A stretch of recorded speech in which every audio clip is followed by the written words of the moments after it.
Hello दोस्तों, आज हम बात करेंगे ब्लड कैंसर के क्या रिस्क फैक्टर्स होते हैं, यानी किस तरह के लोगों को ब्लड कैंसर होने का ज़्यादा चांस होता है, जिसको डिस्कस करना ज़रूरी है क्योंकि अक्सर ब्लड कैंसर के रिस्क फैक्टर्स को यदि हम समझ सकेंगे तो ही हम ब्लड कैंसर को प्रिवेंट कर सकेंगे। किसी भी बीमारी को समझने के लिए ज़रूरी है उसके कारणों को समझना, और तभी हम उसके मैनेजमेंट को समझ सकते हैं क्योंकि किसी भी मैनेजमेंट में सबसे इंपॉर्टेंट स्टेप होता है कि उसके कारणों को हम रोकथाम कर सकें ताकि हम कैंसर को प्रिवेंट कर सकें। ज़्यादातर कैंसर के केस में एक बार अगर कैंसर हो गया तब तो उसको ज़्यादातर ठीक कर पाना बहुत ही मुश्किल होता है। अगर हम पहले से ही रोकथाम कर सकें तो काफ़ी पेशेंट्स को बचाया जा सकता है। इसलिए आज हम बात करेंगे कैंसर के रिस्क फैक्टर्स पर। टॉपिक पर जाने से पहले जो लोग हमारे चैनल पर नए हैं उन्हें रिक्वेस्ट करूँगा चैनल को सब्सक्राइब करें, वीडियोज़ को लाइक करें, शेयर करें, फॉलो करें, कमेंट करें, पूरा देखें। टॉपिक इंपॉर्टेंट है, इसे एंड तक देखिएगा। चलिए शुरू करते हैं।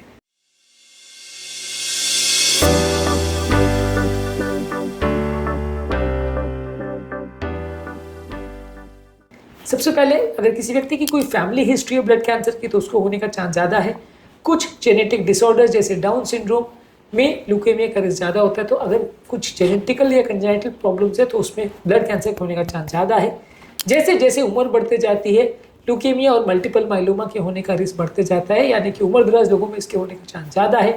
कुछ स्पेसिफिक केसेस में जेंडर के साथ एसोसिएशन हो सकता है, इसका हालांकि बहुत ज़्यादा नहीं होता। Hodgkin lymphoma comparatively male patients में होने का चांस ज़्यादा देखने को मिल सकता है। इसके अलावा अगर किसी व्यक्ति को अगर रेडिएशन का एक्सपोजर हुआ हो, चाहे न्यूक्लियर एक्सीडेंट की वजह से या कैंसर के पहले के ट्रीटमेंट की वजह से अगर रेडिएशन का एक्सपोजर हुआ हो, हाई डोज रेडिएशन का, तो उसको ब्लड कैंसर हो सकता है। कोई व्यक्ति को अगर बेंजीन का एक्सपोजर हुआ हो, जैसे सिगरेट स्मोकिंग करता है बहुत ज़्यादा या इस तरह के इंडस्ट्रीज में काम करता है जहाँ बेंजीन का प्रयोग होता है, तो वहाँ पे भी ब्लड कैंसर के होने का चांस थोड़ा ज़्यादा रहता है। कोई व्यक्ति की अगर इम्यूनिटी कॉम्प्रोमाइज़ है, यानी बीमारी से प्रतिरोधक क्षमता उसकी खराब है, जैसे व्यक्ति को HIV एड्स है जहाँ कीटाणु से लड़ने की क्षमता चली जाती है। इसके अलावा कोई ऑटो इम्यून डिजीज़ है जहाँ में बॉडी में खुद के खिलाफ एंटीबॉडीज बन जाते हैं और खुद के ही एंटीबॉडीज खुद को डिस्ट्रॉय करने लग जाते हैं, या कोई व्यक्ति का अगर पहले कोई ऑर्गन ट्रांसप्लांटेशन हुआ है जिसके लिए उसको कीटाणुनाशक दवा या इम्यूनोसप्रेशन दवा या इम्यूनिटी को कम करने वाली दवाओं की जरूरत पड़ती है, तो ऐसे लोगों में भी ब्लड कैंसर होने का चांस बढ़ जाता है क्योंकि कैंसर करने वाले तत्वों को हटाने का काम या उनसे बचाने का काम ये इम्यूनिटी करती है। जब इम्यूनिटी कॉम्प्रोमाइज हो जाती है तो कैंसर करने वाले तत्व शरीर में खुला घूमने लगते हैं और शरीर को डैमेज करते हैं, ब्लड को डैमेज करते हैं, म्यूटेशंस करते हैं, जिससे कि कैंसर होने का चांस बढ़ जाता है। क्रॉनिक इन्फेक्शन जैसे एप्स्टीन बार वायरस के केसेस में भी कुछ लोगों को लिम्फोमा हो सकता है। अगर कोई व्यक्ति बहुत ज़्यादा स्मोकिंग करता है तो उसको केस में कुछ हद तक ल्यूकेमिया होता है। इसके अलावा व्यक्ति का अगर वजन बहुत ज़्यादा हो जाता है तो ओबेसिटी कुछ हद तक मल्टीपल माइलोमा के साथ एसोसिएटेड है।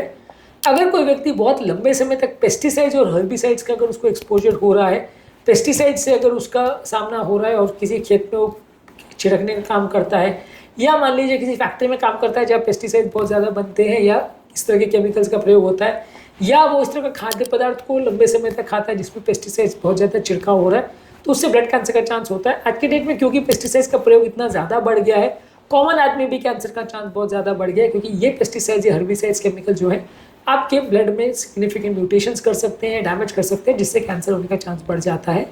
अगर किसी व्यक्ति को पहले किसी कैंसर के लिए कीमोथेरेपी या रेडिएशन थेरेपी मिला हो तो ये केमिकल्स या ये रेडिएशन आपके ब्लड के सेल्स को भी म्यूटेट कर देते हैं, उनको भी डैमेज करते हैं, जिससे उनके जेनेटिक मेकओवर में चेंजेस आते हैं और जिससे वजह से उनको भी डैमेज होने का या चेंज होने का चांस हो सकता है।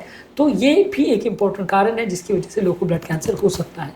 आज के टॉपिक में हमने बात करी कौन कौन से इंपॉर्टेंट रिस्क फैक्टर्स है जिसकी वजह से लोगों को ब्लड कैंसर हो सकता है। इसके अलावा अलग अलग वीडियोज़ में हमने बात करी है ब्लड कैंसर के लिए इंपॉर्टेंट ट्रीटमेंट पर, ब्लड कैंसर की इंपॉर्टेंट जांचों पर और ब्लड कैंसर के अलग अलग टाइप्स पर। इन वीडियोस को भी जरूर देख लीजिएगा।